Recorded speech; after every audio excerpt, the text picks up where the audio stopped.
안성제정독교를 섬기고 있는 양신 목사라고 합니다. 간단한 이제 소개를 좀 드려야 할 것 같습니다. 교회에 대한 소개는 드리겠습니다만, 저는 개인적으로 지금 강남대학교 목회영성 리더십학과의 교수로 활동하고 있습니다. 한 2년 전에 세워진 그 과입니다만, 거기에 석자 교수로 거룩한빛 광성교회 정성진 목사님과 선화목적교 유기성 목사님, 그리고 저도 같이 목사님들의 목회 재교육을 하는 데 있어서 같이 제가 교수로서 지금 또 협력하고 있습니다. 그래서 목사님들께서 그 교회 대학원입니다. 오셔서 목회적인 또 고민들, 또 특히 젊은 세대들 목사님들 많이 오십니다만, 그런 고민들 함께 나누고 함께하는 그런 일들을 저도 같이 담당하고 있습니다. 그리고 또 서성용 목사님과는 우리 실천신학회 지금 회장님으로 좀 계시는데, 제가 이제 부서기로 활동하면서 또 회장님이 추천해 주셔서 여기 오게 된 것 같아서 너무 감사합니다. 제가 여기 계신 우리 목사님들의 목회 연륜에 비하면 참 일천합니다. 그런데 되게 감사한 것은 저희 교회가 계속 성장하고 있고, 말씀하신 것처럼 벌써 거의 매년 한 200명의 새가족들이 제가 구임한 일로 왔었습니다. 그리고 코로나 이후로 대체적으로 새가족의 유입이 평균 반수 이상 모든 교회들 줄었는데, 저희 교회는 여전히 동일한 수가 새가족들이 계속해서 유입되고 있습니다. 저희 교회를 잠깐 먼저 소개를 드리면, 저희 교회는 안성에 있습니다. 안성을 위치를 잘 모르셔서 잘 모르시는 분도 많습니다만, 현재 저희 교회 출석 인원이 한 1,100명, 1,200명 작년 출석이죠. 정도 되고요. 예산은 한 20억 가까이 되는 교회입니다. 기장에서 이제 나름대로 역할을 하기 위해서 노력하고 있습니다만, 사실 안성이라는 것을 잘 모르시다 보니까 저희 교회를 잘 모르시는 분도 계십니다만, 그래서 그런 교회이고요. 더불어서 지금 저희 교회는 역사적 특성이 있습니다. 첫 번째는 뭐냐면 1902년도에 민노아 선교사가 설립한 교회입니다. 저희 교회는 그래서 제가 지금 11대 담임 목사입니다.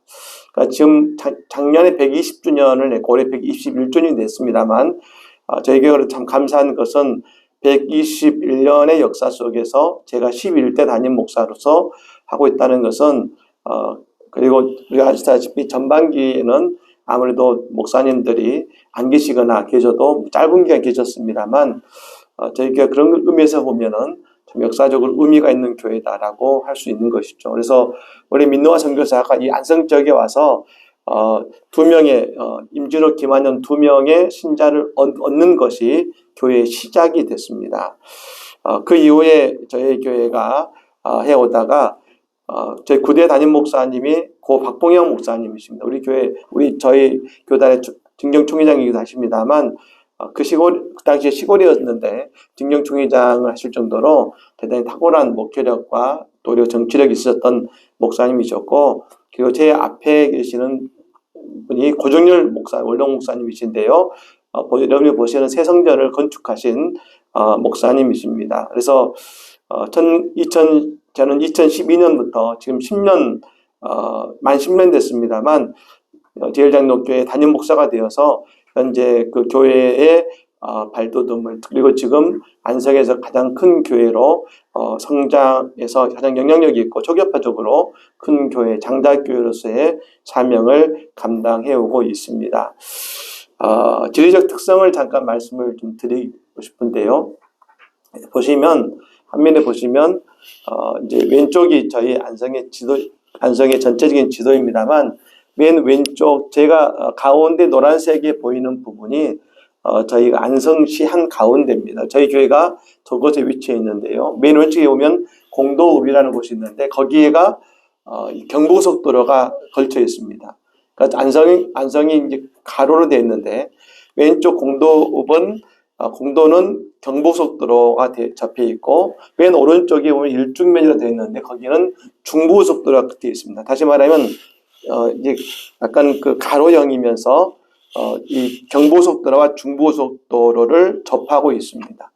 좀 특이한 것이 뭐냐면 이 안성은 가운데 있습니다만 왼쪽에 있는 경부고속도로는 안성권이 아닙니다. 평택 그 옆에 평택인데 평택과 서울권입니다. 그럼 맨 오른쪽에 보면 일죽이 있는데 거기는 오른쪽에 진천과 충청권입니다. 그러니까 이 사람들이 사실은 안성으로 들어오지 않고 충청과 이 평택이나 서울로 향하고 있습니다. 더욱이 이제 이 공도 지역은 거기가 최근에 저희 안성이 총 전체 인구가 18만입니다. 그러니까 10년 동안 인구가 변하지 않고 18만인데 그 가운데 맨 왼쪽 공도 쪽이 한 9만 살고요. 그리고 그 일죽 쪽 중부 쪽이 한 4만. 저희 안성 가운데가 한 5만 정도, 5만 정도가 살고 나머지는 흩어져 있습니다. 그래서 사실 인구 비율이 그렇게 높지 않고 그리고 대체적으로 아까 말씀드렸던 일죽과 공도 지역이 약 13만 명, 18에서 약 18, 13, 3만 명 정도가 그 생활권이 이 안성권이 아니다 보니까 사실은 안성 저희 교회가 나름대로 교회가 부흥해 가기에 좋은 입지가 아닙니다. 이런 도시가 아니라 도농도시입니다. 근데 그 도농도시에서 1,000명이 넘는 성도가 출석하고 있고 그리고 매년 새로운 성도들이 200명 가까이가 등록한다는 것은 사실은 결코 쉬운 일은 아니라고 말씀드리고 싶습니다. 그래서 이제 저희 일죽권에 사시는 일죽 넘어서 충청도에 사시는 분이 저희 교회에서 하루 40분 정도 걸리는데 저희 교회에 이렇게 나오시는 권사님 4분이 계세요. 그래서 대단히 큰 이제 소와 또 돼지 농장을 하시는 분이신데 그분이 이제 저희 교회로 나오시는데 옆에서 그러셨다는 겁니다. 아니 이 근처도 교회가 많은데 왜 거기까지 갔느냐? 그 먼 데까지 왜 가느냐라고 물으셨다는 거죠. 그때 이분이 우문의 명답을 하셨어요. 뭐라 하셨냐면 서울대 멀다고 안 가냐? 이렇게 물어보신 거예요. 서울대 멀다고 안 가. 그러니까 그분들의 마음속에 멀지만 그 교회가 내가 서울대와 같이 가치 있는 교회라고 느끼면 멀더라도 그 시골에서 또 오시더라는 것이죠. 그래서 저는 참 그 말씀에 참 저희도 감사했습니다만 그러니까 사실은 다시 말씀드리면 저희 교회가 그렇게 도시적으로 인구 유입이 많거나 그리고 오기 쉬운 입지가 아니라는 것입니다. 그래서 다시 말씀드리면 저희 안성 제가 있는 그 지역이 대단히 폐쇄적이고 그리고 이 안성권의 중심이긴 합니다만 그러나 현실적으로 사람들이 오기 좋은 곳은 아니라는 것이죠. 그런데 저는 오히려 그걸 뭐라고 생각하냐면 오히려 그곳에 있는 사람들도 올 수 있는 중요한 가운데 지리적 여건을 갖고 있다로 저는 사실 발상의 전환을 가고서 오히려 그분들이 오는 교회를 만들겠다는 것이 제가 갖고 있었던 생각의 특성입니다. 그것을 지리적 특성을 뛰어넘어서 올 수 있는 교회를 만드는 것이 중요하겠다고 생각하게 된 것이죠. 교회적 특성을 잠깐 보면 제가 담임 목사 됐을 때 제 위로 2분의 원로 목사님이 계셨습니다. 네, 별로 놀라지 않으시는 거예요. 2분의 원로 목사님이 계셨습니다. 그러니까 어떻게 보면 요즘 한국교회 가장 어려운 것이 원로 목사님과 담임 목사의 관계이죠. 네, 2분의 원로 목사님 계셨고 그리고 이제 4년 전에 이제 박봉혜 목사님은 소천하셨고요. 그리고 지금 한 분의 원로 목사님 계시고 또 그리고 제가 담임 목사 되자마자 2분의 원로 목사님과 원로 장로님들이 원로 회를 구성하셨습니다. 그래서 매달마다 모이셔서 그 관계가 있으신 거죠. 그러니까 제가 이걸 말씀드린 것은 제가 121년의 역사이지만 결코 목회가 저도 부족합니다. 녹록지 않았을 그런 걸 말씀을 드리는 것입니다. 네. 제가 이렇게 하자고 되는 것이 아니라 결코 녹록지 않은 상황이고 그리고 지금 현재 당회원 구성을 잠깐 말씀드리면 저희 당회원이 9명인데 원로 장로님들이 17분입니다. 이해가 되시죠? 네. 그러니까 말씀하신 것처럼 그냥 이렇게 그냥 목회가 술술 풀릴 수 있는 그런 여건이 아닙니다. 이따 설명을 드리겠습니다만 저희 교회 당회가 저희 교회에 이제 나중에 이제 LED를 설치하기로 방송 설치하기로 6년 전에 결의했는데 6년 만에 했습니다. 네. 그러니까 어떤 분들은 담임 목사 하고 싶은 대로 막 이렇게 했을 때 교회가 부흥할까 생각했지만 그런데 사실은 120년 된 교회 그리고 그 당시에 제가 41의 담임 목사가 됐습니다. 아직 뭐 연륜도 부족한 담임 목사인데도 불구하고 하나님께서 참 은혜 주셔서 참 교회가 끊임없이 부흥해 왔습니다. 저는 처음에 사실은 3년 전에 담임 목사가 되고 교회가 계속 부흥해 왔습니다만 근데 그때 저는 그런 마음을 먹었습니다. 처음 3년의 열매는 제 열매가 아니라고 분명히 생각했습니다. 그건 원로 목사님의 열매다. 제가 오늘 저희 교회를 사례를 말씀드리면서 사실은 한국 교회의 중요한 한 가지 모델링이 될 수 있다는 생각을 했습니다. 그건 교회가 크고 작고의 문제가 아니고요. 요즘에 한국 교회의 가장 큰 문제가 뭐냐면 원로 목사님과 담임 목사의 관계의 문제입니다. 근데 그것이 사실 제가 그 관계를 봤더니 그건 드러난 현상의 문제지 실제적인 문제는 바로 원로 장로님과 시무 장로님과의 문제이기도 한 것입니다. 그게 드러난 게 원로 목사와 담임 목사의 관계가 드러난 것이죠. 표면적으로. 그런데도 불구하고 교회가 잘 될 수 있다는 것 그리고 교회가 어떻게 할 수 있다는 것을 한번 이야기 드리고 싶었고 또 한 가지는 저희가 코로나 상을 거쳐오면서도 저희 교회가 그 역할을 감당하고 교회가 흔들림이 없이 올 수 있었던 중요한 이유를 또 말씀드리고 싶고 또 한 가지는 저희 교회가 이제 보시면 알겠지만 특별한 프로그램이 없습니다. 어떤 프로그램 때 오셨으면 실망하실 겁니다. 저희 교회 부목사님들이 오시는데 젊은 부목사님들은 그러잖아요. 어느 교회가 특별한 프로그램이 있대. 그러면 거기를 이렇게 몰리죠. 그리고 세미나를 가는데 저희 교회가 성장하고 큰 교회라기 때문에 다들 어떤 프로그램이 있을까 하러 왔다가 다들 실망합니다. 그런데 저희 교회에 와서 한 부목사님은 제가 10년 됐는데 저와 함께 9년 동안 사역한 부목사님이 있고요. 6년, 5년 오시면 저하고 같이 오랫동안 같이 목회 사역을 합니다. 다들 아마 이렇게 계신 목사님들께서도 부격자 사역을 해오셨기 때문에 아시겠습니다만 쉬운 것은 아니죠. 근데 그것은 단순히 저와의 관계뿐 아니라 교회에서의 그 문화와 내용도 같이 포함되어 있다고 말씀드릴 수 있을 것 같습니다. 그래서 제가 그런 부분들을 함께 나누고 싶은 겁니다. 그럼 도대체 성장의 동력이 뭐냐라고 했을 때 첫 번째는 성전 건축이었습니다. 저희 원로 목사님께서 100주년 기념교회를 지으셨고 교회를 지으셨는데요. 이게 왜 중요하냐면 여러분 교회를 크게 지은다고 많은 사람들이 오는가? 물론 프리미엄이 있긴 있습니다. 근데 제가 저희 원로 목사님께서 100주년 기념교회를 지으셨을 때 하셨던 아주 중요한 한 가지의 다른 게 가지 못했던 것들을 말씀을 드린다면 저희 그 교회가 지어질 때 그 당시에 원래 있던 교회는 어디냐면 돌교회로서 터미널 바로 옆에 한 중심 터미널 바로 옆에 교회가 있었습니다.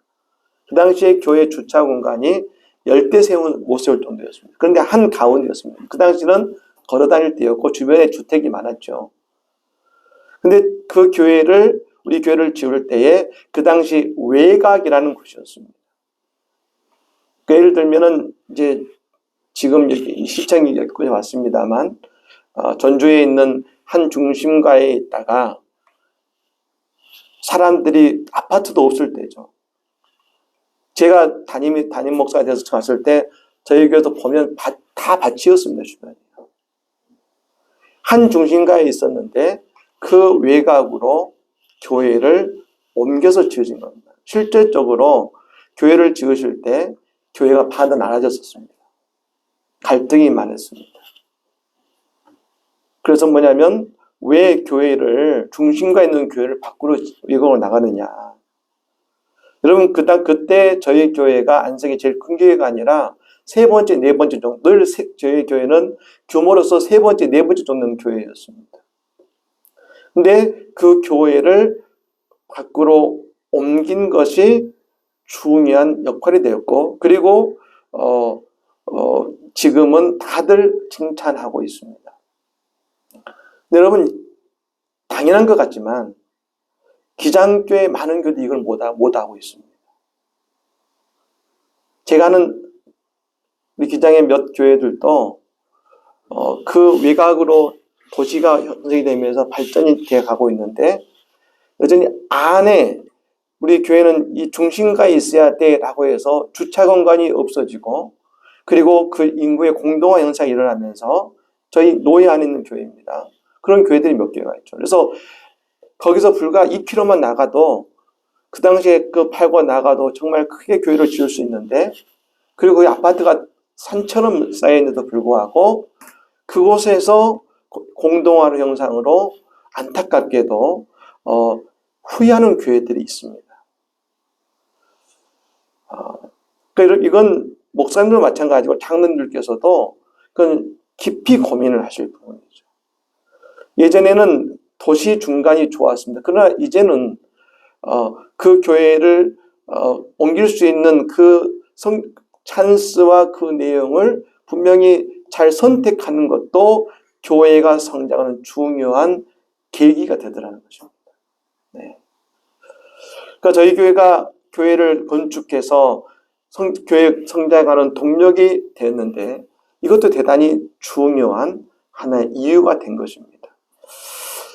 또 한 가지는 뭐냐면 교회의 자긍심을 높이는 것이었습니다. 제가 담임 목사가 된 이후에 성도들의 의식 속에 뭐가 가능했냐면 우리 교회는 세 번 교회가 큰 교회가 아니야. 우리 교회는 안성에서 세네 번째밖에 되지 않는 교회라는 인식이 다 강했습니다. 그래서 제가 볼 때는 이제 우리가 큰 교회가 되었고 큰 교회의 역할을 감당하고 그래야 발전할 것 같은데 성도님들이나 장로님들이 늘 말씀하시면 뭐라 했냐면 예전에 큰 교회를 비교하셨습니다. 그 교회는 지금 이렇습니다라고 말씀하시더라고요. 그래서 제가 설교 때마다 늘 외쳤던 게 있습니다. 우리는 장작교회다. 늘 그 외쳤습니다. 교회에 대한 자긍심이 없었어요. 그래서 우리는 장작교회다. 우리가 최초의 교회다. 저희 교회가 안성시 최초의 교회거든요.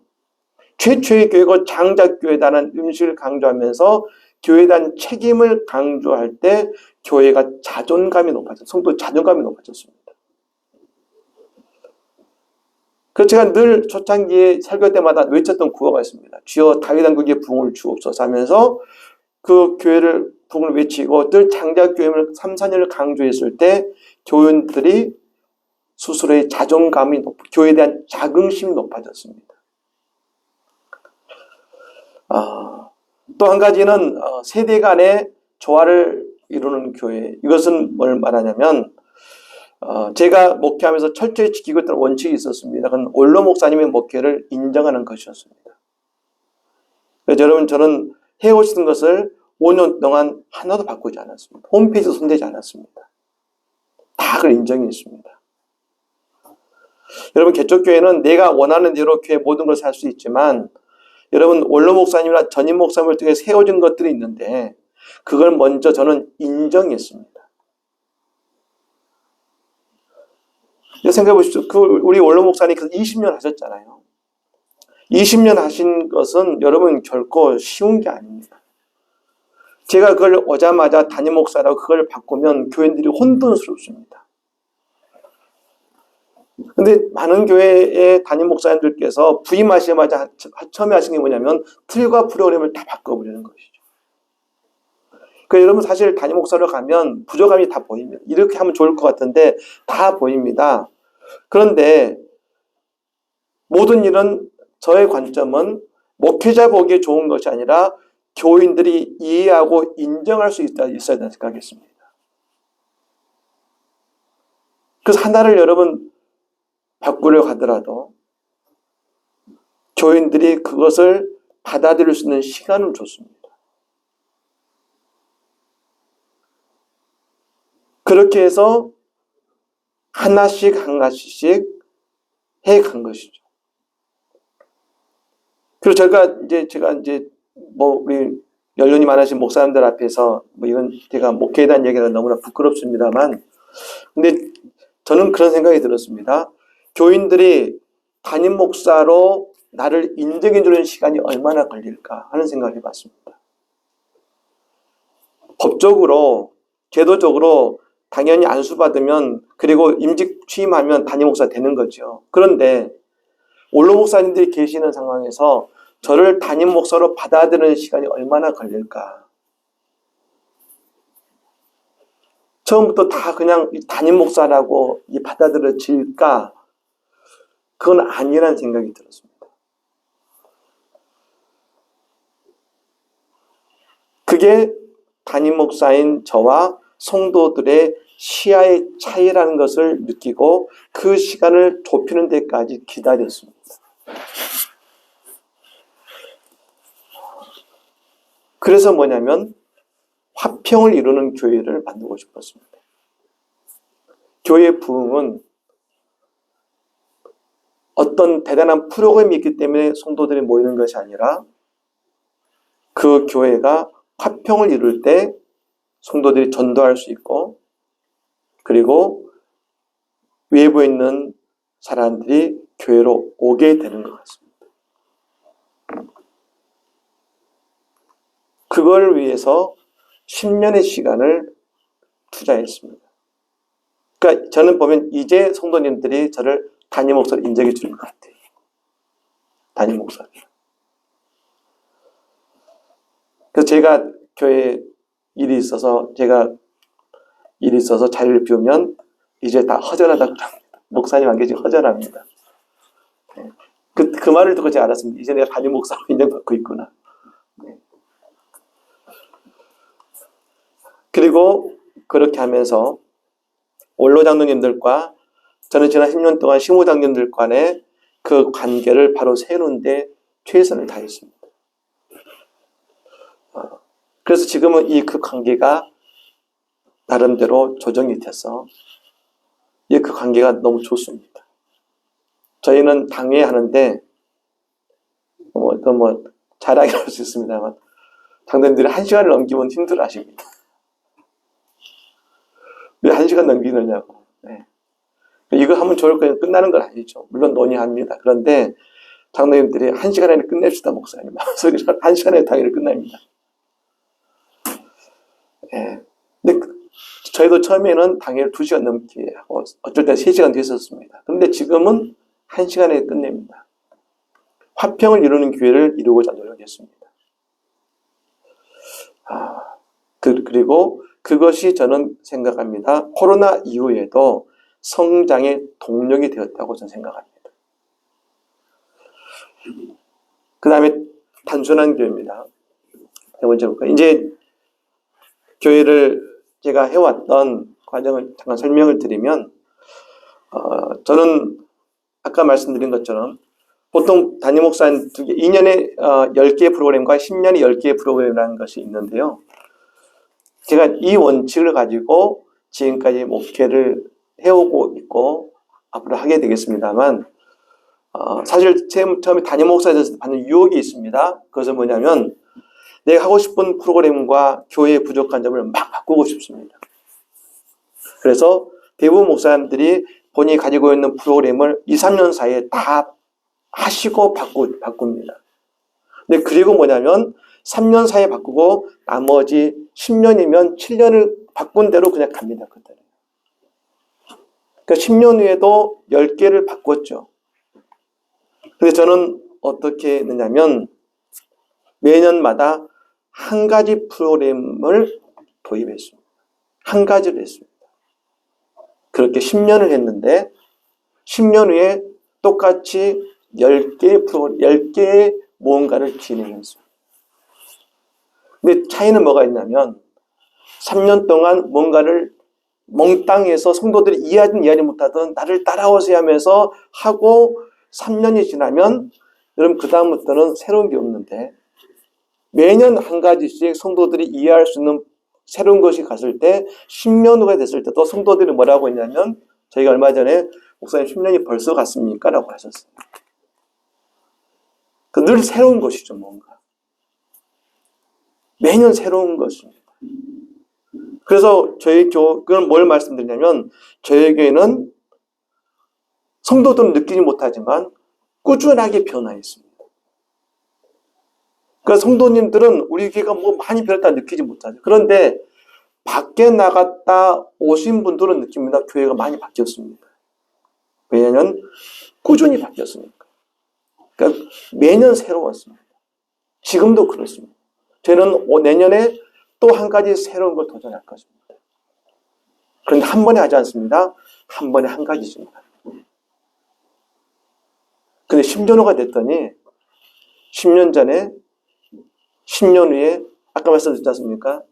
영상 6년 전에 결정했는데 6년 후에 하면 한 거잖아요. 한 게 중요한 거잖아요. 그때 안 됐다고 그때 그걸 사실 원로장님들이 박으셨거든요. 십자가 가린다고. 그러면 십자가 가린다고. 안 된다고. 근데 여러분 지금 십자가 위에 저희 LED를 크게 했습니다. 말씀이 없어도 6년만 했습니다. 중요한 건 한 개 중요한 거잖아요.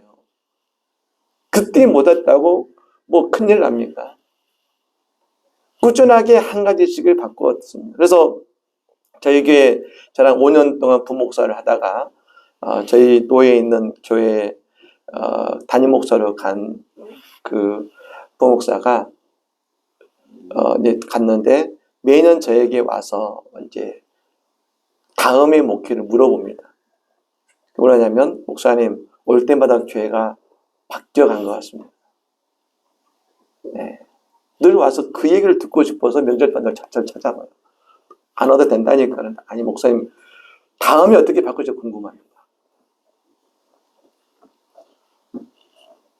그러니 여러분 교인들이 지루하지 않고 새롭고 그리고 교회가 활력이 있습니다. 그리고 무엇보다 중요한 것은 교인들이 그 프로그램과 그것을 받아들일 수 있습니다.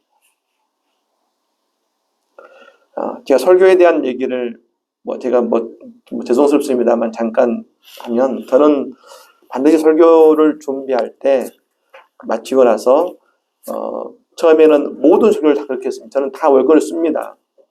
아버님께 받은 유산 중에 한 가지가 설교를 다 쓰는 것인데요. 설교를 반드시 쓰고 저는 저희 집사람에게 설교를 해봅니다. 근데 설교를 할 때 두 가지 원칙이 있는데 첫 번째는 뭐냐면 30분을 넘기지 않는다. 두 번째는 집사람에게 설교를 했는데 집사람이 물어봅니다. 여보 이건 왜 그래요? 그러면 다시 씁니다. 여러분 집사람이 처음 듣는 거잖아요. 저는 그러니까 목사님들이 가지고 있는 이 설교에 가지고 있는 저희들이 깨닫지 못하는 게 뭐냐면 같은 묵상을 위해서 책을 읽고 계속 묵상하다 보니까 1, 2, 3, 4, 5, 6, 7이 있으면 1에서 5로 뛰는 게 저희는 당연합니다. 근데 설교를 들으시면 갑자기 1에서 5로 뛰면 이러면은 그 다음 설교가 안 들리죠. 그 집사람에게 제가 반드시 해봅니다. 그때 집사람이 이건 뭐예요? 하고 물어보면 여러분 그 설교가 그 다음부터 안 들리는 거예요. 다시 씁니다. 내가 아는 것하고 내가 건너뛰었구나. 그래서 설교를 다시 쓰죠.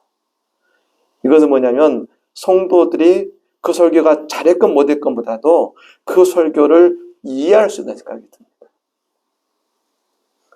저는 목회 사역도 그러려고 생각하고 해왔습니다. 아무리 좋은 거라도 성도들이 그걸 이해하고 이것이 왜 좋은지를 받아들일 수 있을 때 그 사역에 동참하고 그것이 빛나지 않겠습니까? 내가 보기에 좋은 것일지도 모르지만 성도들이 이해 못하면 성도들이 왜 되는지 모르면 이게 왜 좋은지를 모르면 그럼 그게 별 의미가 없죠. 저희 교회가 이제 지금 지금 사실 제가 오늘 여기 왔습니다만 미리 서승용 목사님이 오라고 하셔서 제가 손자가 왔습니다만 지금 저희 부흥회 중입니다. 김양재 목사님, 우리 이렇게 김양재 목사님 모시고 저는 주일부터 수요일까지 지금 부흥회 중이고요. 3시부터 5시까지는 저희가 목회자 세미나를 또 하고 있습니다.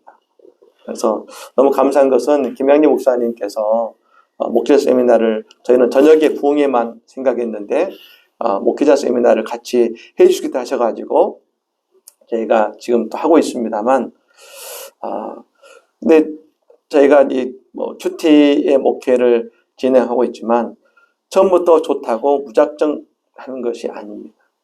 단계적으로 왜 좋은지 지금 2년째가 됐습니다. 큐티인의 목회를 시작한 지가. 그리고 이번에 김양희 목사님 오셔서 그 부흥회를 하시면서 그리고 그것을 하시면서 성도들에게 다시 한번 인식을 시키고 내년에 그것에 대한 또 다른 큐티에 대한 목회의 발걸음을 내드릴 것입니다. 그게 지금까지 제가 해왔던 목회의 모습이고 그리고 그 어떤 프로그램을 진행하는 그 모습이라고 할 수 있는 것입니다. 그 다음은 기본에 충실한 교회입니다. 말씀드린 것처럼 저희는 특별한 프로그램이 없습니다. 없는데 저는 그냥 기본에 충실한 교회를 하고자 했습니다. 예배와 기도와 선교에 그냥 집중했습니다. 다 하는 여러분이 다 하시는 걸 저도 하고 있습니다. 그런데 이제 조금 이해를 드리면 저는 그 저희 교회의 참 예배에 대한 말씀을 이따 말씀드릴 텐데요. 참 저희가 얼마나 팍팍한 교회냐면 제가 예배학을 미국에서 전공하고 왔습니다. 예배학 전공을 하고 왔고 또 예배학 강의도 했었습니다만 그러니까 여러분 우리 교회에 했던 예배를 얼마나 바꾸고 싶고 해보고 싶었겠습니까? 근데 처음에 5년째가 됐을 때 그때 처음에 저도 한 5년 좀 됐으니까 좀 바꿔도 되지 않을까를 하고서 예배 순서를 놓고서 한 일주일을 고민했습니다. 그러다가 최종 어떻게 결론을 내느냐면 어떤 순서를 놓고 빼는 것이 아니라 순수만 2개의 순수만 자리를 바꿨습니다. 5년 만에. 예배학 교수인데 바꿨습니다.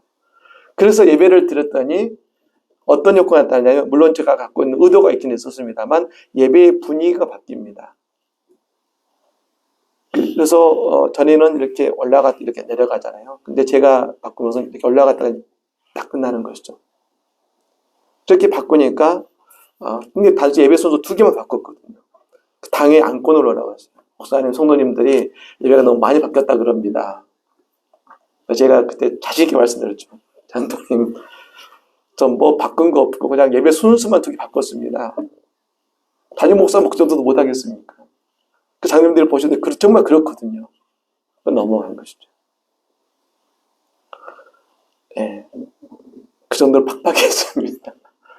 그리고 제가 10년 만에 예배의 폼을 바꿨습니다. 이따 제가 설명을 드리는데 폼을 바꿨습니다.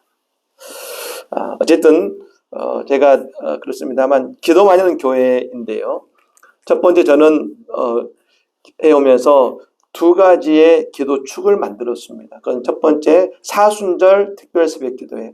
감난산 특별 새벽 기도합니다만 저희가 사순절 때부터 제수요일 다음 날 때부터 제가 사순절 특별 새벽 기도를 진행합니다. 부활절 전까지요. 6주간입니다. 그리고 이 다니엘 특별 새벽 기도라고 해서 10월 중순부터 11월 초까지 해서 21일 특세를 진행합니다. 이 2가지가 뭐냐면 저희 교회의 기도의 2축입니다. 근데 감사한 것은 뭐냐면 이제 이게 교회에 자리가 잡혀서 많은 분들이 코로나 때도 마찬가지. 코로나 때는 영상으로 특세를 진행했습니다. 그래서 개근하신 분들, 하루도 빠지면 안 되는 분들은 제가 뭐라 하냐면 이름을 남깁니다. 그리고 기도의 벽을 만들어서 이름을 남겨서 성도님들에게 뭐라고 말씀드리냐면 우리 교회가 110년 된 교회인데 이 이름을 남겨서 이제 이것은 역사에 남을 겁니다. 여러분들의 자녀분들이 여러분들의 손자 손녀가 와서 그 기도의 벌을 보고 여러분의 이름을 찾게 하십시오라고 얘기합니다. 단 하루도 빠져도 안 해줍니다. 그래서 기도의 벽을 만들어서 동판으로 만들어서 벽에 붙여놨습니다.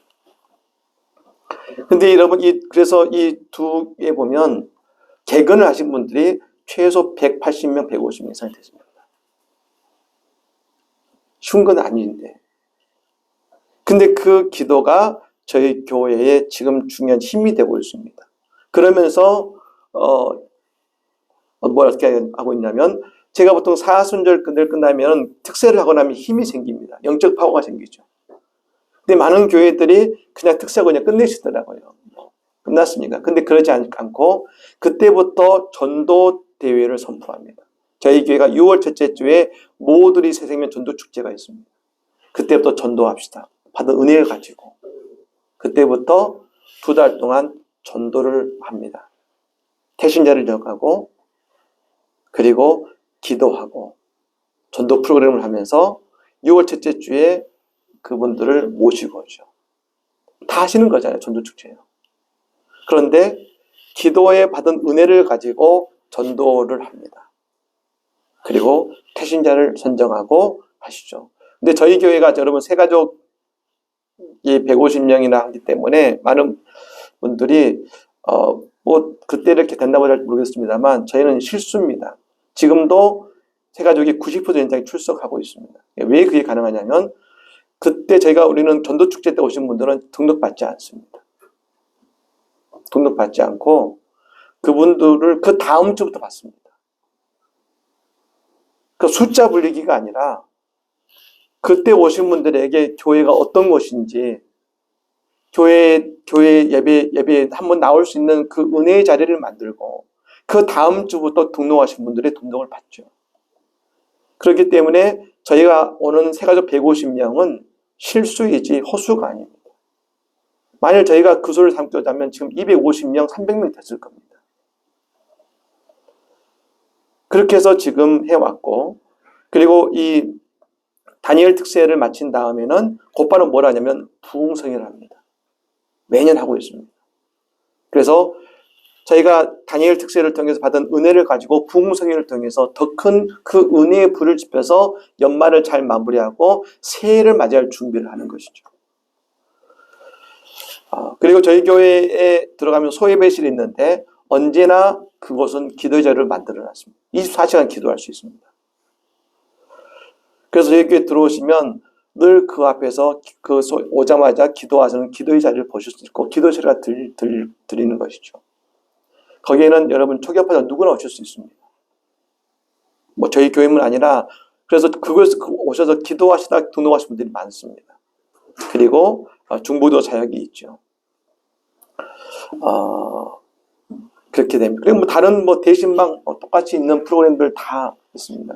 하고 있고요. 그리고 이 예배와 선교 제가 담임 목사 된 이후에 관심 가진 건 선교였습니다.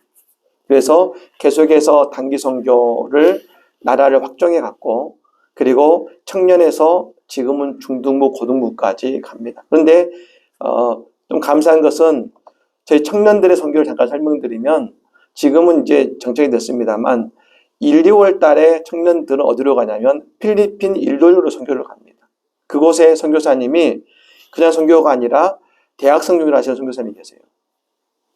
거기를 지금 고등학교까지 같이 갑니다만 영어로 선교하기 때문에 훈련받고 가서 청년들이 그곳에 가서 일주일 동안 대학생들을 전도하고 그들 전도 집회를 하는 것을 선교를 하고 옵니다. 그럼 그것 하고 오면 청년들이 교사로 다 들어갑니다. 그리고 여름에는 지금 저희가 4년째, 이제 5년째 됩니다. 올해로 제주 선교를 하고 있습니다. 제주 노회에 우리 교회 교단에 한 10개 교회가 어렵지 않습니까? 그래서 선교학교를 하기 어렵습니다. 수련을 못 합니다. 그래서 청년들이 청년 수련을 거기로 갑니다. 다. 가서 제주 노회에 여름 선교학교가 수련을 해주고 있습니다. 그렇게 해서 제주 노회 그것을 선교를 하고 국내 선교와 국외 선교를 해오고 있고요. 저희가 동티모르에 또 교회를 세워서 그리고 지금 인도네시아에 또 그리고 최근에는 또 감사한 것은 저희가 선교적으로 계속해서 하고 캄보디아에 저희가 선교사를 파송해서 또 하면서 선교 영역을 키워가고 있습니다. 계속해서 키워가고 있죠. 꾸준하게 단교 교회를 가고 선교사를 파송하고 여러분 저희 교회는 선교사에게 이제 그냥 참고해서 말씀드리면 최소 200만 원 이상씩을 파송 선교사에게 매달 지급하고 있습니다. 그게 가능한 것은 뭐냐면 저희 전체 예산의 6%, 내년 8% 되겠습니다만 전체 예산의 그 돈을 선교 예산으로 다 떼어놓습니다. 그래서 그 예산을 가지고 파송 선교사에 그걸 후원하고 있는 것이죠. 어쨌든 저희가 교회가 선교에 집중하고 그리고 예배와 기도에 집중하는 아주 단순한 것을 저는 하고 있습니다. 근데 그것이 저희 교회에 부응하는 중요한 단초가 되고 있습니다. 또 한 가지는 뭐냐면 새가족 교육을 철저히 하고 있습니다. 다 마찬가지입니다. 오시면 새가족 면담을 하고요. 그리고 새가족 교육을 4주간 시키는데 참 감사한 것은 교육을 수료하신 분들은 90% 정착이 됩니다. 그래서 그분들을 그리고 6개월 동안 케어합니다. 그분들을 새가족부에서 6개월 동안 그냥 구역에 놓고 마는 것이 아니라 6개월 동안 케어하면서 새가족부에서 케어합니다. 그러니까 교회에 정착하기가 용이합니다. 대부분 새가족들이 오자마자 구역에 그냥 들어가거든요. 근데 새가족들이 구역에서 정착할 확률이 높지가 않습니다. 생각보다. 네. 그리고 대신방은 다 하시니까 그렇게 하겠습니다. 그 다음 볼까요? 잠깐 3대 사역 시기로 제가 저희 교회를 설명을 드리면 첫 번째 담임 목사 된 이후에 코로나 전까지를 이렇게 할 수 있습니다. 체계와 행정가축인데 이걸 간단히 한 가지 말씀드리면 이때 제가 했던 중요한 거 하나가 예산과 행정의 투명화를 만들었습니다. 예산과 행정의 투명화죠. 저도 제가 쓸 수 있는 예산이 있는데 저는 반드시 그걸 쓰면 영수증 외에 왜 썼는지를 반드시 항목을 써줍니다. 반드시 써가지고 회계에 넘깁니다. 그래서 그 따로 있어요. 여러분 감사할 때 제일 궁금한 게 뭘까요? 담임 목사 뭐 쓰니 궁금하지 않겠습니까?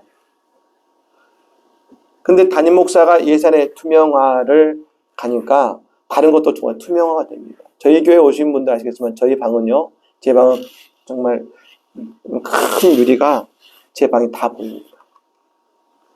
부목사실을 가려면 제 방을 지나가야 되는데 제 방에 큰 유리로 제 안방이 다 보입니다. 제 책상이 그래서 성도들이 뭐냐면 우리 담임 목사님 책상은 지저분해 막 그렇습니다. 저는 아예 다 오픈을 했습니다. 그래서 근데 그게 갖고 온 효과가 뭐냐면 교회의 투명화가 이루어지더라는 것입니다. 그리고 예산도 마찬가지입니다. 처음에 됐을 때 여러 가지 예산 회계에 대한 불만이 있어서 단계적으로 바꾸었습니다. 처음에 제가 했더니 행정실장님이 목양, 행정, 재정까지 다 하시더라고요. 그게 이제는 필요했습니다. 근데 교회가 성장하기 위해서는 안 된다 해서 제가 부목사 1년 하고 있거든요. 그 얘기는 또 차후에도 들으면 좋겠습니다만 그러니까 거기 이렇게 앉아있다가 행정실장이 와서 목사님 어디 신방하세요? 그러면 가서 신방하고 그랬었습니다. 목양을 분리했고요. 부목사님들 통해서. 그리고 행정을 제대로 갖추고 그리고 재정을 분리시켰습니다. 여러분 이게 쉽지 않습니다. 이 작업을 7년 동안 했습니다. 하나씩요. 예산도 어떻게 했느냐면 처음에 재정을 분리시키고 그리고 두 번째 그 분리시키는 과정이 한 3년 걸렸습니다. 그래서 재정을 담당하시는 집사님을 있게 했고 그리고 그것을 복식부기로 바뀌었습니다. 단식부기 아니라 복식부기로. 그래서 모든 재정에 대한 부분을 투명화시키니까 헌금을 교회에 잘하게 됐습니다. 그러니까 저희는 자신 있게 말씀드리는 게 뭐냐면 제가 부임한 이후부터 코로나 지나 지금까지 올해도 마찬가지입니다.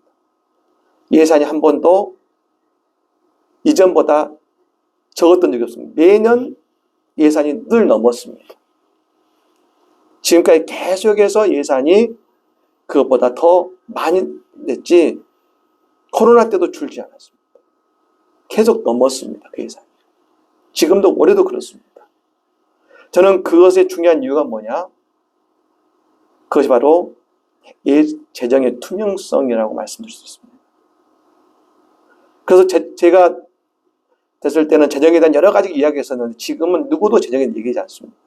근데 그 기간이 10년, 7년 걸렸습니다. 7년. 꾸준하게 하나씩 이해시키면서 그리고 기득권을 갖고 있는 분들에게 내려놓게 만들면서 그것을 진행해 와서 교회의 체계와 행정을 갖추었습니다. 저는 그것이 우리 교회가 성장하게 되는 중요한 뼈대가 됐다고 생각합니다. 두 번째, 저희 교회가 성장하게 된 또 하나의 것은 코로나 시기입니다. 이때 저희 교회는 아다시피 많은 교회들이 어려움을 겪었습니다. 이때 저희는 발상의 전환을 했습니다. 물론 다들 힘드셨죠. 그런데 그때 저는 두 가지 중요했는데 구제와 선교였습니다.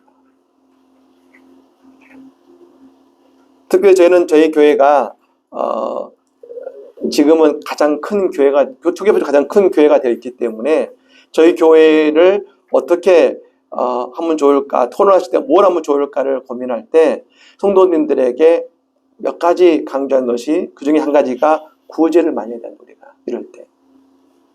그래서 저희 노예에 있는 어려운 교회들을 그들의 임대료를 내주고 5번에 걸쳐서 그걸 했었습니다. 근데 첫 해는 저희가 3번에 걸쳐서 2번에 걸쳐서 이렇게 50만 원씩 100만 원씩 드렸거든요. 열을 한 5개 정도를 드렸습니다. 그 성도님들에게 저희가 근데 참 감사한 것은 아마 아실 겁니다. 이찬수 목사님이 우리 교회에서 그 교회 세뇌 줍시다. 우리가 어려운 개척교회를 세뇌 줍시다 했는데 저희가 더 먼저 했습니다. 성도님들에게 그때 다닐 때 감난산 특세를 하면서 그때 주신 은혜가 뭐냐면 빌립보서를 강의하고 있었는데요. 우리 나를 비워 그리스도의 영광을 채우자라는 말씀이 나오는데 그 나를 비운다는 말씀을 듣고 우리를 비워서 어려운 교회를 도웁시다. 그때 해서 비움 헌금을 만들었습니다. 그때. 성도님들이 정말 많이 헌금해 주셔가지고 그 헌금을 통해서 어려운 우리 노예 개척교회들을 10몇 개를 도왔습니다. 한 해를 돕고 났더니 두 번째에 또 들으려니까 번뜩 드는 생각이 뭐냐면 저분들이 개척교회 하시는데 교인들 몇 명 없는데 예배도 못 드리고 있으니까 얼마나 힘들겠는가. 그때 들었던 마음이 저분들을 세워드리면 좋겠다 해서 개척교회 목사님들 저녁예배, 저희 교회는 저녁예배가 있습니다. 저녁예배 때 모셨습니다. 설교하게 하시고 선교비 드리고 성도들이 기도해 드리고 박수 쳐드렸습니다. 목사님 힘내시라고. 잘 되실 거라고.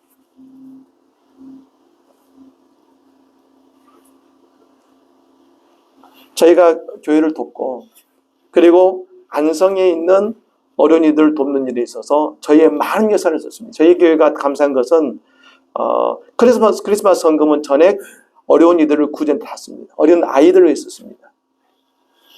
매년 그것은 전액 손대지 않고 탔습니다. 물론 복지위원회 예산과 다른 선교위원회 예산 다 있습니다만 그것 외에 크리스마스 예산은 전액 그걸 다 쓰고 있습니다. 그걸 통해서 안성에 있는 어려운 일을 계속해서 1년에 매달마다 그걸 했습니다. 그 의도가 있었습니다. 뭐냐면 우리가 이럴 때 교회가 인식이 안 좋은데 우리가 이럴 때 안성을 돕는 것을 끊임없이 알리고 그리고 함을 통해서 사람들이 그래도 교회가 좋은 일을 하는 곳이 하고 있구나. 우리 안성의 교회는 달라라는 인식을 심어주자는 것이 오늘 제 목적이었습니다. 그러면서 성도님들에게 뭐라고 하시냐면 우리가 도와야 됩니다. 이때 우리가 장작교회 책임이 뭡니까? 교회들이 욕먹을 때 그때 우리가 다른 교회들이 어렵고 힘들 때 그때 우리가 하지 않겠습니까? 그게 장자의 책임입니다 하면서 성도님들에게 같이 그때 있는 구제헌금을 통해서 계속 도와갔습니다. 그러면서 뭐라고 했냐면 우리가 도우면 상사들이 안성제일장로교회가 좋은 일 합니다가 아니라 뭐라고 하냐면 교회가 좋은 일 합니다 라고 할 겁니다. 그럼 우리 때문에 우리 안성에 있는 다른 교회들이 좋은 이미지를 가지면 그러면 오늘 우리도 교회도 좋지만 이때 장자인 우리가 그 역할을 감당하지 않겠습니까? 성도들에게 말씀드리고 그 일을 하게 된 것이죠. 실제로 저희 교회가 그 열매를 지금 거두고 있습니다. 또 한 가지 이때 우리가 했던 또 하나의 구제, 영적 구제입니다. 그때 저희가 했던 인사가 있습니다. 코로나 내내 있었던 인사가 뭐냐면 성도님들과 잘 될 겁니다. 더 잘 될 겁니다. 끝까지 잘 될 겁니다. 인사를 계속 했습니다. 예배 때마다 잘 될 겁니다. 인사를 했죠. 그러면서 뭐냐면 저희가 이 스티커를 만들고 자석을 만들어서 자동차에 붙이고 집에 붙이고 교회에 붙이고 해서 곳곳마다 안성시민이 보는 곳에 잘 될 겁니다라는 문구를 보게 만들었습니다. 그러면서 제가 그때 이제 구제 한 500만 원을 시장님에게 시에 전달하기 위해서 갔을 때 시장님에게 얘기했거든요. 참 시장님 고생 많으십니다. 시장님 이 유례없는 이 위기 속에 얼마나 힘드십니까? 그러면서 뭐라고 했냐면 시장님은 우리 안성의 시를 책임지고 있지만 우리 교회는 안성 시민의 영성을 책임지고 있다고 생각합니다. 그래서 우리 교회가 잘 될 겁니다 캠페인을 하고 있습니다. 아니 부탁이 있습니다. 뭡니까? 여러분 아시잖아요. 시청의 행사나 광고에서 깃발 쫙 붙지 않습니까? 깃발 쫙 붙는데 우리 교회 이름을 안 넣을 테니까 우리가 잘 될 겁니다 캠페인을 하고 있으니까 저희 교회 앞에 있는 그 양쪽에 잘 될 겁니다라고 하는 플랜카드를 쫙 줄 수 있도록 허락해 주십시오. 그러니까 여러분 거기는 이 시청이나 공공의 그것만 할 수 있습니다. 그런데 시장이 유일하게 저희한테 그걸 다 허락해 줬어요. 그래서 저희 교회 앞으로 잘 될 겁니다라는 깃발이 쫙 붙었습니다. 노란색이었는데요. 그리고 저희 교회, 근데 그게 저희 교회 앞에 오면은 교회 이름 안 넣죠. 큰 깃발로 잘 될 겁니다 붙어 있는 것이죠. 그럼 알지 않겠습니까? 이게 어디서인지 알겠지만 교회 이름 안 넣었으니까요. 그래서 잘 될 겁니다 하면 안성 시민들에게 하면서 한 것이죠. 이때 우리가 할 것이 뭐냐? 영적 구제다. 이때 안성 시민의 이 힘들고 어려운 마음을 우리가 위로하고 소망을 줘야 된다. 그게 교회가 할 일이다. 그것을 한 것이죠. 그러면서 이익이 나눔이 사역이 됐고, 그러면서 뭐냐면 저희 교회가 선교에 집중해서 참 감사한 것은 선교에 더 했는데 저희가 파송한 선교사가 파송되자마자 코로나가 터졌습니다. 캄보디아로 갔는데 제가 너무 감사한 게 그 선교사에게 제가 전화해서 3월 달에 전화해서 뭐냐면 그래도 코로나가 한창이지 그렇다는 거예요. 그럼 애들 있으니까 들어왔다가 잠자리 좀 나가라. 그랬더니 그 선교사가 너무 지금도 그 대답을 줄 수 없는데 뭐라고 했냐면 목사님 어려울 때 있어야 선교가 되죠. 어려울 때 있어요. 그리고 그것에 담아 있었어요. 제가 울었어요. 그 얘기를 듣고. 너무 기뻤어요. 성도들에게 얘기했습니다. 우리는 정말 복된 교회다. 내가 이렇게 전해서 오라고 했는데 이런 대답을 하더라고요. 다 울었어요. 그리고 성도님들이 지금까지도 선교하는 데 힘써 노력하고 있습니다. 너무 감사한 것은 교회가 그렇게 해서 계속해 왔고요. 맞습니다. 그렇게 해서 코로나 시기를 보냈습니다. 그리고 3기 코로나 지난 다음에 저희가 지금 3가지를 몇 가지를 하고 있습니다. 아까 여러분 보신 방송 시스템 있지 않습니까? 작년에 바꿨습니다. 6년 만에 바꿨습니다. 제 총 공사가 5억이 들었습니다. 앞에 있는 LED가 저기 한 1억 5천 들었습니다. 그리고 나머지 방송 시스템을 바꿨습니다. 여러분 이걸 바꾸는데 18년 걸렸습니다. 18년 만에 이걸 바꿨습니다. 제가 여러분 많이 그렇지 설교할 때 얼마나 힘들었는지 모릅니다. 왜냐하면 이 음향 시스템이 안 좋아서 앞에가 안 들리거든요. 그런데 원로장님들이 저한테 제 발음이 안 좋다고, 또 제 뭐 안 좋다고, 안 들린다고. 근데 시스템 바꾸고 나니까 너무 잘 들리거든. 얼마나 힘들은지 모릅니다. 근데 바꿔주는 안 바꿔주세요. 안 되는데 십자가 가린다고. 영상도 안 되고 음향도 이게 그 당시에 최고 좋았던 거라고. 그때가 언제냐면 15년 전인데. 그래서 이제 바꿨습니다. 기다렸습니다. 이렇게 바꿨고요. 영상 방송 시스템을 바꿨고요. 예배의 다양화를 만들었습니다. 그래서 예배의 다양화를 위해서 코로나 시대 때 계속해서 당회와 성도님들을 설득했습니다. 그래서 지금 저희 예배가 총 대예배가 4부 예배입니다. 4부는 청년 예배입니다만 뭐 청년 맞는 예배들이죠. 일부는 뭐냐면 지금은 성찬 예배를 드립니다. 매주마다 성찬 예배를 드립니다. 그리고 일부가 지금 많이 부흥됐습니다. 제가 처음에 담임 목사 됐을 때 일부가 나오신 분이 50명이었는데 지금 200명씩 나옵니다. 일부 예배만. 코로나로 더 많이 나오십니다. 2부는 찬양 예배를 드리고 3부는 원래 하던 전통 예배를 그대로 드립니다. 그렇게 해서 예배의 다양화를 만들었을 때 성도들이 원하는 예배에 와서 그 예배를 드리죠. 특히 저는 어디에 포커를 두냐면 일부 예배에 포커스를 많이 뒀습니다. 많은 교회들이 일부 예배를 적당히 드리거든요. 근데 저는 뭐라 하겠냐면 일부에 오신 분들이 진짜 신앙이 좋은 분들이다.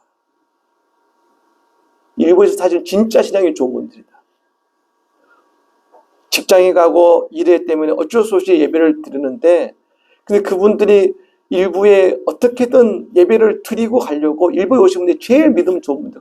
근데 제일 일부가 여러분 뭐 예배적으로 부족하거든요. 그래서 하자마자 뭐였냐면 제가 일부를 처음 시작했을 때 딱 발표하는 이제 한 명밖에 없었습니다. 아무것도 없었어요. 근데도 예배를 드리셨어요. 권사님들 통해서 중보교들을 만들고 안수 집사님들 부부를 통해서 성가들을 만들었습니다. 찬양들을 만들었습니다. 여러분 지금은 일부 찬양가 제일 잘합니다. 예배가 너무 은혜가 있고 일부가 그래서 많은 분들이 일부러 오세요. 성찬 예배하면서 저희 성찬식은 5분이면 끝납니다. 길지 않고 은혜롭게 늘 예배하고 있습니다. 예배의 다양화를 큐티로 이 코로나19로 만들었습니다. 두 번째는 큐티 사역입니다. 제가 실천신학대학교 조성동 교수님을 통해서 제가 들은 이야기가 뭐냐면 그분이 라이프 호흡이라고 하는 자살 방지 센터를 운영하시는 분이신데요. 그분이 이제 여러분 한국교회 트렌드 2024에 한 파트를 쓰신 분입니다. 전 사실 제가 말씀드리면 제가 이제 이쪽에 관여되어 있어서 작년 2023년 한국교회 트렌드 할 때는 처음 나올 땐 제가 한 파트를 감수했었습니다. 지금도 역시 그것에 같이 관련되어 있습니다만, 근데 뭐라 하셨냐면, 그때 자살률이 줄었다는 겁니다. 코로나 터지자마자. 근데 그분들이 걱정이 뭐냐면, 이게 뭐냐, 유예된 자살하는 겁니다. 자살 미루는 거란 거죠. 그 갑작스러운 코로나 때문에. 코로나 이후로 많은 사람들이 상처 입고 그들 자살이 늘어날 것이다. 실제로 그러고 있습니다. 그때 고민했습니다. 어떻게 하면 우리 성도들 가운데서도 그런 상처 입은 그들을 위로할 수 있을 것인가를 고민하다가 도입한 것이 큐티 사역입니다. 우리들 교회.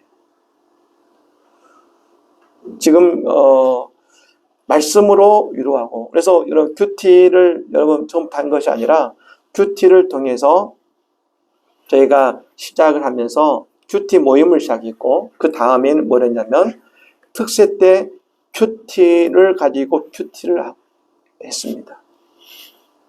여러분 그 이후부터 지금까지 새벽에 우리는 큐티로 새벽 예배를 합니다. 네. 묵상하고요. 큐티집을 묵상하고 설교하고 기도합니다. 그렇게 하면서 큐티의 모임들이 생기고 양육 세미나가 진행이 되고 있습니다. 큐티를 통해서 성도님들의 영혼을 위로하고 큐티를 통해서 매일마다 말씀을 읽고 말씀을 묵상하고 말씀을 위로하는 그걸 하고 있는 것이죠. 여러분, 저는 말씀드리는 것이 제가 강의를 할 때 그런 말씀을 드립니다. 여러분, 오카노 목사님의 저도 그 제자훈련 세미나를 들었거든요. 칼 세미나를 들었습니다. 2022년에 3년에 들었습니다. 제가 왔을 때 많은 성도님들이 원하면 목사님 제자훈련 하면 좋겠습니다. 저는 안 했습니다. 지금도 안 하고 있습니다. 여러분 궁금하지 않으세요? 어떤 교회는 제자훈련인데 부흥하고 어떤 교회는 제자훈련인데 부흥하고 뭐 변화가 없잖아요. 왜 그런지 아십니까? 오히려 대답은 간단합니다. 제자훈련을 통해서 성공한 케이스가 있는 교회들은 딱 한 가지입니다. 제자훈련만 했습니다. 그런데 제자훈련을 많은 목사님들이 배워갔지만 제자훈련이 교회에 효과를 거두지 못한 교회는 제자훈련도 하게 됩니다. 여러분, 만과 도의 차이가 크죠. 제자훈련을 해가지고 온 교회가 다른 것 자체처럼 오직 제자훈련만 한 거예요. 그 여러분 사랑의 교회에서 하는 뭐 대가서 논도 집회라든지 이것들 있지 않습니까? 왜 생겼는지 아십니까? 제자훈련만 하면 그걸 할 수밖에 없습니다. 대가서 전도 집회 할 수밖에 없습니다. 그건 그 다음에 만들어진 것입니다. 그런데 지금 많은 교회들이 이미 처음에 제자훈련을 통해서 만들어진 것들을 통째로 받아들이기 때문에 프로그램이 되어버린 것이죠. 근데 저희 교회도 그걸 알기 때문에 제자훈련만 할 수 없거든요. 우리 교회가 그럴 수 있는 교회가 아니거든요. 그러니까 그렇지 않으면 성도들의 머리만 커지는 것이지 성도들이 그걸 통해서 정말로 물론 그 가운데 훈련된 사람은 나오긴 하겠지만 우리 온 교인들이 집중할 수 있는 것이 아니기 때문에 전 시작하지 않은 것입니다. 그런데 저에게는 지금 큐티만 하고 있습니다. 그것을 온 교인이 집중하게 만들고 새벽에 하게 만들고 그리고 구역에서 하게 만들고 그리고 제가 부목사들을 양육 세미나를 했습니다. 너무 감사한 게 뭐냐면 제가 양육 세미나를 배워와서 지금 부목사들이 성도들이 양육 세미나를 하고 있는데요. 제가 하면서 큰 느낀 것이 뭐냐면 늘 저와 부목사들의 관계가 일로 만났습니다. 제가 아무리 친해져도 일로 만났는데 양육 세미나를 하고 큐티를 하면서 어떤 일이 벌어지냐면 부목사들도 저도 서로를 이해하게 됐어요. 그들의 마음속에 어떤 고민과 어떤 마음이 있는지 서로 별로 관심이 없었어요. 교회를 열심히 일하면 됐는데 서로 그 양육 세미나를 하면서 부목사 가지고 있는 가정의 문제, 그들이 살아왔던 삶의 문제, 오늘 가지고 있는 신앙의 고민의 문제를 진솔하게 서로 고민하고 토론하면서 그리고 그들이 갖고 있는 오늘 영적인 문제가 무엇인지를 토론하기 시작하면서 관계가 달라졌어요. 전 너무나 지금 제가 볼 때 너무나 기적의 큰 은혜입니다. 그런데 이것이 어디냐면 사모님들 간에도 그게 이루어지고 있어요. 여러분 부목사님 사모님들이 보통 가시면 사모님과의 갈등이 있거나 아니면 사모님들이 그것에 적응을 못해서 부목사님들이 떠나는 경우가 많습니다. 근데 저희 교회 사모님들은 딴 데 가면 늘 이 모임을 부러워해요. 함께 매주마다 모여서 큐티하고 서로 받은 은혜 나누고 서로의 문제를 나누고 그리고 목회적인 것들을 서로 나누면서 같이 그걸 하다 보니까 다른 교회로 가신 사모님들이 늘 이 모임을 부러워해요. 근데 우리 목사님들은 늘 긴장합니다. 왜냐하면 저 목사님은 화장 청소 한다는데 왜 당신은 안 해도 되니까 저희가 가서 그런 경우도 있습니다만 그런데 사모님들이 그 안에서 은혜 받고 사모님들은 너무 관계가 좋아져요. 그게 저희가 하고 있는 큐티의 첫 번째 변화입니다. 그래서 지금 저희 큐티 사역이 확산돼 가고 있고 지금 하고 있는 부흥회를 통해서 저희 교회가 큐티에 또 다른 발걸음을 내딛게 될 것을 말씀드립니다. 또 하나는 뭐냐면 내년에 될 것인데요. 구역 변화와 사역위원회입니다. 저희가 이제 코로나 이후로 여러분 전 두 가지를 말씀드리고 싶습니다. 첫 번째는 뭐냐면 한국 교회가 위기, 첫 번째는 뭐냐면 목사님들이 번아웃 됐습니다. 장로님들이나 아니면 평신도들이 이런 얘기를 합니다. 목사님, 그동안 할 일이 없었으니까 편하셨겠네요. 천만의 말씀이죠. 제가 보는 현재 한국교회 가장 큰 위기 중 한 가지는 뭐냐면 코로나로 회복이 됐는데 목사님들이 다 번아웃 되셨어요. 여러분, 잘되게 굴러갈 때 그걸 굴리는 것과 멈췄던 것을 굴리는 것은 엄청난 에너지가 차이가 있잖아요. 코로나 때 이미 몇 번 섰었어요. 셧다운, 교회가 셧다운 됐었습니다.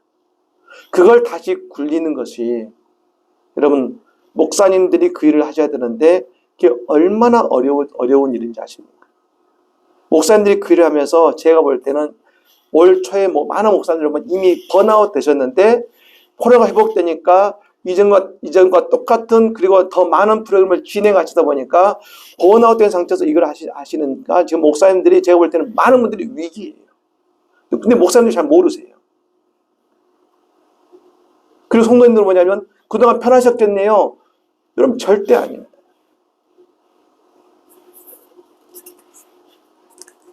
그 예배에 모이지 않을 때 그 목사님들의 그 애간장 타는 마음을 누가 알겠습니까? 그리고 여러분, 코로나를 통해서 뭡니까? 성도님들이 이제는 헌신하지 않습니다. 그러다 보니까 장로나 안수집사를 뽑을 때 여러분 뽑히지 않습니다. 왜냐하면 그분들이 사역하지 않았기 때문에 뽑아도 안 드러납니다. 여러분, 지금 많은 교회들이 장로가 안 뽑힙니다. 이유가 뭐냐면 코로나 때 다들 셧다운되고 사역하지 않고 활동하지 않기 때문에 교인들의 눈에 안 보이거든요. 그래서 아마 여러분 장로를 뽑으실 때 그런 마음이 그런 생각이 드실 겁니다. 뽑을 사람이 없어. 왜 그러냐면 그게 코로나의 결과입니다. 그래서 저희 교회는 이제 내년에 획기적으로 변화를 가집니다. 저희가 위원회가 있었는데 장로님들이 다 위원장이셨어요. 장로님들께 말씀드려서 모든 위원장을 안수집사로 바꿉니다. 권사를 바꿉니다. 그리고 그분들이 다 정권을 주기로 했습니다. 그리고 장로님들은 몇 개의 위원회를 하나로 맡으셔서 분과장을 맡으시고 모든 정권을 안수집사님께 다 드리고 그분들이 독자적으로 그것을 담당하게 그걸 변화하고 있습니다. 그래서 내년에는 뭐냐면 당회를 2달에 한 번씩 하고 2달에 한 번씩 사역위원회를 해서 그 모든 사역위원회 맡고 있는 위원장님들을 모두 모아서 장로님과 함께 모여서 사역에 대한 보고를 하게 만들 것입니다. 그래서 그분들을 하시는 모든 분들이 교회에 실질적으로 들어올 수 있는, 그리고 그 역할을 감당할 수 있는 리더십을 내년에 드릴 것입니다. 또 하나 구역 변화입니다. 저희 교회는 저희 오늘 목사님이 배우셨던 구역을 계속 유지해 왔습니다. 그런데 구역의 한계가 분명히 와서 이미 작년 또 정책당회 때 장로님들께 저희가, 여러분 지영군 대표 아시죠? 지영군 대표의 12번째 강의를 들려드리고 정책당회를 했어요. 그리고 구역의 한계를 설명드리고 바꾸겠습니다라고 말씀드렸습니다. 그 다음에 한 작업이 뭐냐면 저에게 실버대학이 있습니다. 실버대학이 있는데 실버대학 오신 분들을 30분 전에 먼저 모이게 만들어서 그분들을 구역을 만들었습니다. 70대 이상이거든요. 그리고 그분들이 교회에 중심된 분들이세요. 그분들 구역을 만들어서 구역 예배를 드리게 만들었습니다. 이제 그분들은 정착이 돼서 그분들의 구역은 이제 만들 수 있습니다. 그러면 70대 아래에 있는 60대 이후에 있는 분들 중심으로 구역을 재편할 것입니다. 그런데 어떻게 하느냐면 지금은 그분들의 나이 세대별로 할 거예요. 왜냐하면 한국계의 가장 큰 30, 40, 저희도 마찬가지 30, 40대가 가장 어려운 시기인데 30, 40대는 다릅니다. 그분들을 중심으로 구역을 만들 생각입니다. 많은 분들이 선거가 있냐 없냐, 저는 늘 지금까지 뭐냐면 단계적으로 해오면서도 이 일을 추진할 때 변화가 생깁니다. 부족하면 보완하면 됩니다. 그리고 생각합니다. 장로님들께 말씀 뭐라 드렸냐면 지금 이렇게 되면 다 한다는 보장은 없습니다. 그런데 중요한 것은 이전의 구역에 있는 보다는 더 모일 것입니다. 이제는 형식이 아니라 실용에 포커스를 둬야 되는 시대입니다라고 말씀드린 것이죠. 단 한 명이라도 그 변화를 통해서 더 모이게 된다면 그 모이는 것에 가야 되는 것이 지금 시대인 것이죠. 그걸 가지고 장로님들께 설득을 드리고 성도님들에게 단계적으로 그것을 해와서 이제 작년에 결정됐지만 1년 동안 그 작업을 해왔고 이제 내년에 변화를 할 것입니다. 이걸 통해서 저희 교회는 또 한 가지가 변화되는 것이죠. 그래서 또 한 걸음 나아가게 될 것입니다. 사실 저희 교회가 지금 여러 가지 말씀을 드렸습니다만 저희 교회는 특별한 프로그램을 가지고 뭐 그런 것은 없습니다. 저는 지금도 생각합니다만 프로그램이 교회를 부흥시킨 것은 아니라 생각하고 있습니다. 제가 한국교회 제가 유학을 갔다 들어와서 많은 유명한 교회들 또 우리 교단 교회들 홈페이지를 다 들어가 보면서 깜짝 놀란 게 있습니다. 그게 뭐냐면 10,000명 교회, 1,000명 교회, 100명 교회가 다 똑같은 프로그램과 똑같은 구조로 되어 있더라는 것이죠. 저는 그거 생각했습니다. 이게 난센스다 이거예요. 어떻게 10,000명 교회와 100명 교회가 같은 프로그램을 줄 수 있겠습니까? 근데 다 있더라는 것이죠. 여러분 저는 그러면서 생각하는 프로그램이 교회의 본질이 아니다. 저는 아까 말씀드린 것처럼 첫 번째 교회가 화평된 교회를 만들기 힘썼고 두 번째 지금 오늘 시대에 무엇이 교회에 필요한지를 고민하고 끊임없이 그 한 가지를 차분하게 변화시키기 위해 노력해왔고 지금도 그걸 위해 나가고 있을 뿐입니다. 그리고 오늘 내가 교회로서 어떤 책임을 감당해야 되는지를 가지고 그 교회의 기본기를 위해서 나아갈 때 옆에서 교회에 오는 교회가 된 것입니다. 얼마 전에 세 가족분이 안성에 오셔서 옆에 있는 교회 안 다니시는 분에게 물었다는데 어느 교회 가면 좋을까요? 했더니 그분이 쉼도 하시고 당연히 안성 제일교회 가야죠. 제일장로교회 가야죠. 라고 대답하죠. 그분 교회를 안 다니시는 분이신데 제가 그 얘기를 듣고 너무 기뻤습니다. 우리가 뿌렸더니 우리는 알아주려고 오라고 한 것은 아니지만 다 알아주고 있고 다 보고 있었구나. 그리고 그 열매를 거두고 있구나. 이전보다 더 많은 성도가 온 건, 더 많은 생명이 온 건 아니지만 다른 교회 세 가족들이 절반으로 줄은 불구하고 우리는 여전히 동일한 세 가족이 나오고 있다는 것은 우리 교회는 이전보다 더 발전되고 있다는 것을 느낄 수 있는 것입니다. 저도 그래서 저는 복잡한 교회가 아니라 본질에 집중하는 교회 그리고 그것이 바로 교회의 성장하는 중요한 이유라고 말씀을 드릴 수 있겠습니다. 장시간 들어주셔서 감사합니다. 마치겠습니다. 고맙습니다.